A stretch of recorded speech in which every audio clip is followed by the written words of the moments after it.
Salam, hər vaxtınız xeyir olsun dostlar. Dünən məclisdəydim, adətən biz zonada qalırıq da, bağda. Orada sakitlikdir, rahatdır, uşaqlar da oradadır, hamısı.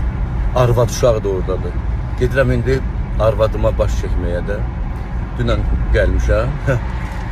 Gedim görüm arvad nə işlə məşğuldur, nə edir, necə istirahət edir. Arvad uşağa dəyib. Heç dəxli var.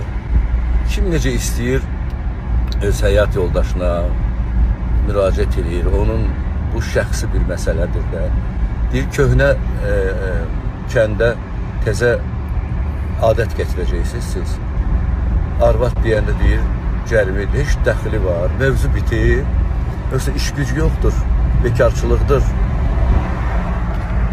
Daha vacib məsələləri gündəmə qoymaq, daha vacib mövzuları gündəmə gətirmək daha yaxşı olardı. Nəinki belə çox belə ibtidai sinif şagirdinin bəlkə mövzuları bundan daha savadlıdır, düşüncələri, nəinki bəzi insanların. Arvad biz belə eşitmişik də, ər-arvad, hətta nigahda deyirlər sizə ər-arvad elan edirik. Burada nə var təhqir edici, tərbiyəsizlik, mədəniyyətsizlik nə var ki burada? Atamın da arvadı olub, babamın da arvadı olub, mənim də arvadım var, oğlumun da arvadı var.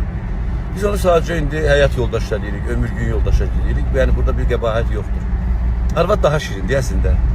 Arvadım nə olar ki? İndi mənə cərimə edəcəksiniz.